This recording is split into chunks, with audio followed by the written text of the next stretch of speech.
Chapter 13, As a Man Thinketh in His Heart. In the last 3 chapters we devoted much space to making plain the meaning of, and the part that the soul plays in the unfolding of consciousness, and we hope that all have studied and meditated upon what was stated until it is perfectly clear.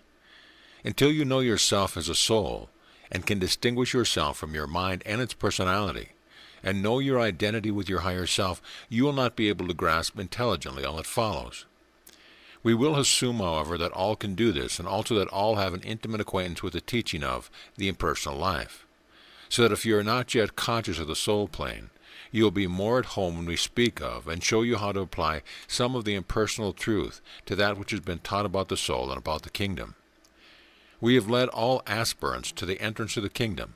At least we have told what is to be met along the way that leads to the entrance, and those who accompanied us should have gotten a clear glimpse of its reality. We do know that some have truly found the kingdom, have entered it, and are able to go in and out at will. Consequently, we are very happy, and great joy reigns in the hearts of all brothers within the realm of the Spirit. For they have been watching and helping all steadfast travelers every step of the way with their love and spiritual guidance. In order that you may better understand the realms through which we have passed, we will recapitulate a little, for it is necessary that all know just what is required before they can go further. We started from the physical or outer realm of consciousness, and began our journey inward toward the center of being, where lies the kingdom. Unconsciously we passed through the 6 inner realms of the physical world, the 2 planes of the chemical region and the 4 planes of the etheric region, which supply vitality to the physical organism. Then all aspirants passed easily through the 3 lower planes of the astral world or emotional realm, commonly known as purgatory. For it is supposed that all who have won past the enticements of their own lower or animal natures, which express on these planes of consciousness. The next plane is the borderland, that between the 3 lower and the 3 higher planes of the desire, emotional, or astral world, as they are variously called. If any are still of a highly emotional type, it has been and will be most difficult to get beyond this realm, for their feeling and their reaction thereto will hold them so that they cannot free their soul consciousness to permit them to concentrate and thereby to penetrate the mental world with its first 4 concrete planes constituting the 1st, 2nd, 3rd, and 4th heavens. These planes comprise the realm of mental forms, as distinguished from the 3 higher planes, the 5th, 6th, and 7th heavens, which comprise the realm of abstract thought, also called the causal realm. Similarly, until one has been able to free the consciousness from its interest in the form side of things, and can concentrate and meditate easily upon abstract ideas and gain light and understanding therefrom, one is held in the concrete realms, while those who become engrossed in the beauty of tones and ideas, as is the case with many musicians, artists, poets, and other writers, and who cannot penetrate through to their spiritual realities, are held here, although they have reached the entrance of the kingdom. We merely mention these different heavens or realms of consciousness, not giving any detailed description of them here, referring you to theosophical or Rosicrucian teaching, whose terms we have purposely used because they are definite and explanative, for the relation each bears to the various stages of soul unfoldment. On our journey inward, we have now reached the causal realm, consisting of the 3 planes of the abstract mental world. Beyond the causal realm is the first spiritual realm, but the last of the 3 causal planes, the one next to the spiritual, is the virtual entrance of the kingdom. It is the plane of purified souls, the natural soul home of all disciples, and of members of the great white brotherhood, or just men made perfect. Here dwell the purified and perfected souls of all things, the ideal state, all spiritual realities made manifest in their purest soul form, which means that here everyone is perfect in his or her soul nature, young, beautiful, wise, powerful, and all-loving, all manifesting that phase of soul their highest selves intend to express. From this you are recalled to the fact that even in this high and pure state, you may or may not be fully conscious of your oneness with your higher self, your Father in heaven. For remember, as a disciple, you are no more, no less than you are in the physical. For what your soul is, you are, whether in the inner or outer realm of consciousness. In other words, if in your brain consciousness you are wholly in the consciousness of your Christ self, can say with Jesus and know it as he knew it, I and my Father are one, and all that the Father hath is mine. Then you are actually established in the spiritual consciousness of the kingdom beyond the causal realm. While if you are now looking to, waiting upon, and serving faithfully the Christ within, or any other master or teacher, then you are on the plane of consciousness of all disciples, the soul plane of the kingdom. We are trying to point out the fact that even if one as a disciple has awakened his soul faculties, and is able to function consciously on the soul plane of the kingdom, and to see and commune with his brothers there, he is still but a disciple, and not a bit further advanced than his brother disciples who are not so psychically awakened, and he still has to turn to the Master for guidance and instruction when in need. Indeed, one who cannot consciously see and hear on the soul plane may be farther advanced than one who sees and hears clearly. And to explain why this is, we cannot do better than to quote from the commentaries, In the Light of the Soul, in the third part of Patanjali Sutras, number 37 by Alice Bailey. These powers, the higher sight, hearing, touch, taste, and smell, are obstacles to the highest spiritual realization, but serve as magical powers in the objective world. One fact continuously emerges in this textbook of spiritual development, and that is that the psychic powers, higher and lower, are hindrances to the highest spiritual state, and must be left behind by the man who can function freed from the three worlds altogether. This is a hard lesson for the aspirant to grasp.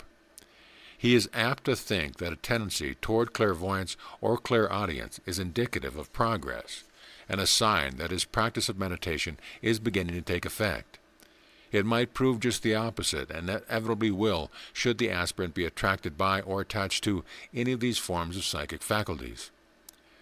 Soul sight and hearing naturally means the ability to see and hear consciously with the soul faculties on the soul plane. There all the beautiful, pure, and perfect things present everywhere would be seen, and they would naturally greatly attract and even entrance anyone newly privileged with such soul sight. But unless such realize that they were all expressions or outpicturing of spiritual realities, and then sought to learn and know what it all meant, what were the spiritual verities thus symbolized, such soul sight would indeed prove a hindrance. On the other hand, spiritual sight is the ability to see past and through all forms the ideas that they outpicture and embody, to see the spirit within the soul of things, that which is trying to express itself to the consciousness of every awakened soul. It is the highest scene, and that which awaits every disciple. It is the scene of a master, the power attained by every Christed man, and those who are beginning thus to see may know that they are far along the path. Now hear this great and most important truth. All true masters and teachers, whether on the inner or outer planes, even as Jesus Christ taught, ever seek to point their disciple to the Father within as the source of all life, all health, all supply, all wisdom, power, and love, and that they should always look to him only, whatever their needs. The impersonal life plainly teaches this and impresses it very strongly upon the soul of all disciples, that they should never allow themselves to be inveigled into looking elsewhere for what can only be found deep within their own souls. You have been shown that in disciples, the higher or Christ self, a Son of God, actually a conscious center of God's consciousness, resides in and rules the soul, and is the one master for that soul. And while there may be many teachers and other masters higher than the soul in its present understanding, yet always within is the one, its Christ self, its Father in heaven, who is its supreme teacher and master, and to whom it ever must turn for its final authority and guidance. This will obtain not only on the soul plane, but on all planes in the spiritual realm until the final union of consciousness with God's consciousness is gained. Therefore, all who now recognize and accept this great truth will never become enamored with the wonders and beauties of the soul realm when they awaken to its consciousness, where life is a pure joy and where the perfection of all things is perceived and fully appreciated by every soul there. But they will press on to a goal of a high calling of God in Christ Jesus, the heritage of every Son of God. The great secret. In the preceding chapter, we promised to make clear the practical use of the law of services, showing how in its hidden the secret of attaining success, prosperity, health, happiness, and oneness with the Father. In it we indicated, but not in these actual words, that our present financial condition is the result of our thinking and holding uppermost in our consciousness the things we believe are so. At this time we wish to state that all things now manifesting in our lives, in our bodies and our circumstances, are the result of our believing and thus holding in consciousness the ideas that gave them birth. Meditate earnestly on these words and try to get their deep significance, for in them lies the secret of all success in any line of endeavor. First we will state the law. All manifest things are the result of thinking and holding in consciousness what we believe is so. Then we wish that you were able to see in the inner realm of consciousness and could note how every thought is outpictured there, and that according to the clearness and vividness of its picturization in the mind of its creator, and the life or feeling put into the thought, does it become concrete and maintain and attach itself to the one who gives it birth. If you could so see, you would be very, very careful what you think or say, and especially of what you hold in mind, and feed with more life by your fears, worries, doubts, or concerns about it every time it claims your attention. However, in lieu of such seeing, which may come later, we hope that what we have shown will make you just as careful, and will thus enable you to come more quickly into your heritage of true seeing and knowing. There are many, even students of the higher life, who do not yet accept or admit this fully, because they are not willing to acknowledge that all of the present inharmonies in their lives are a direct result of their own belief, or of their past thinking crystallized into belief, these beliefs having thus become a part of their subconsciousness or of their soul consciousness. Note the last. If a part of their soul consciousness, it means that on the soul plane they actually exist and manifest there. And everything established there in consciousness, for all planes are states of consciousness, tends sooner or later to outmanifest itself on the physical plane, in their Creator's body and affair. It must do that, for it is a law of creation. Now we know that every aspirant is desirous of eliminating from his subconscious or soul every belief or concept that is responsible for any inharmonious conditions now manifesting, and which, whether he knows it or not, is the direct cause of every fear, anxiety, or worry that steals into his consciousness to influence him. And we know that his primary interest is how to do this, for he more or less clearly perceives that not until he has accomplished it can he bring his mind to that state, where he can begin to build into his life the conditions he wants to manifest there. We are now going to point out to you the one and only way this can be accomplished, and it is so simple that anyone can see how true it is. Then all that remains is for you to do it, is it not so? And you can do it if you will, if you want it badly enough. Listen, we will repeat it again. It is all contained in these few words. Whatsoever we think and hold in consciousness as being, so will outmanifest itself. Then is it not so that all that is needed is to stand guard at the door of our minds and to let in no thoughts or feelings that we do not want to manifest in our bodies or circumstance? This means that we must scrutinize carefully every thought or feeling that approaches, and if any are negative in any way, criticizing, condemnatory, doubting, worrying, hateful, jealous, angry, self-pity, unhappy, sick, painful, or untrue, in any sense to the ideal state we wish to manifest, refuse them admittance and shut the door in their face. And it should not be necessary to state that voicing such thoughts definitely and speedily outmanifests them, for the spoken word is far more potent than the thought and makes it live, once sent forth on the breath. Then remember that by preventing such thoughts entering the mind, there will be no impulse to voice them. And here also it may be well to state that if any such thoughts come begging for admittance, the fearful, doubting, worrying, unhappy, self-pitying, hateful, jealous ones, it is only self crying out, thinking of itself first, not concerned about others. Think on this. For remember, you are a son of God, to whom none of these negative and imperfect things can apply, and they are only creations of your human mind that thinks itself different from you, are but lies born of selfishness. Then turn your mind's attention to what you really are, and think of and picture in your mind your real qualities, knowing that you are a creation and image of God your Father. This would be having in you the same mind that was in Christ Jesus.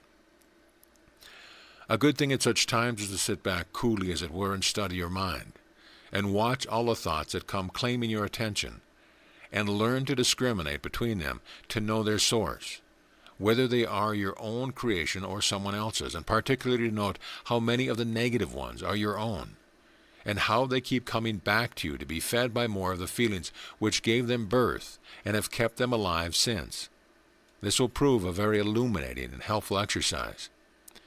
Then, when you have demonstrated to your satisfaction that you are learning to control your mind and can keep out not only your mental abortions but all tramp thoughts that used to come in at will, you can begin to build in the new conditions that you wish to have manifest permanently in your body and affairs. This will entail calling to your assistance the loving one within, if you have not called on him before. For now you want to begin thinking only his thoughts, and to let his love motivate and vitalize every one of them, so that they may be worthy and acceptable in the Father's light. Here the real joy of your efforts will begin to be felt, for the Master will give definite evidence of his cooperation by inspiring you with thoughts and ideas that you will know are from him, and you will happily follow the suggestions they contain. After considerable experience in such a following, and perhaps with many failures due to your unwittingly permitting other thoughts than his to get in, some doubts or fears or anxieties, the old bugaboos of former days, you will have trained your mind to trust him, to make that trust a doorkeeper, so that no other thoughts or feeling can get in, and you will gladly give your whole mind over to him to use. From then on it makes no difference what you do, so long as it is what he wills you to do, and you do that gladly, for he every day now proves that he knows best, that he can enable you to do all things and can supply all things necessary. Now let us get down to the basic facts and remind you again of what the human mind needs to be told without ceasing, until it finally accepts and knows. Who are you? You are a soul, a center of the Father's consciousness, that now knows its oneness with his consciousness. And you are now trying to teach your human mind that it is a center of your consciousness and one with you, who are one with the Father's consciousness. Being thus a center of his consciousness, which always thinks and knows only beauty, goodness, and perfection, the way to let his beauty, goodness, and perfection out manifest is to yield your consciousness over wholly to him, so that no thoughts ever enter your mind that are not all beautiful, all good, and all perfect. Then there will naturally be nothing to hinder your seeing with his eyes, being in his consciousness, and knowing with his understanding what he has had in store for you from the beginning. That is, there is nothing whatever then to prevent your own good from coming through speedily into manifestation.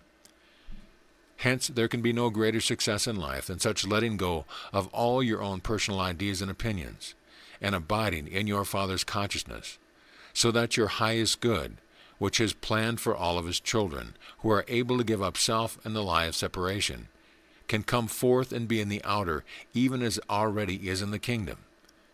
And that good naturally includes real prosperity, the most perfect health, and the purest happiness.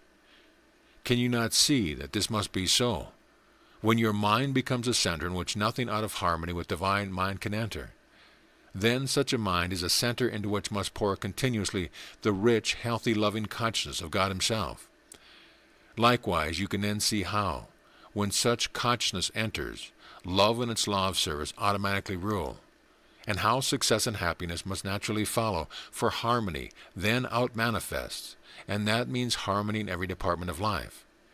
And then you will think no more about getting, but only how you may give to make someone happy.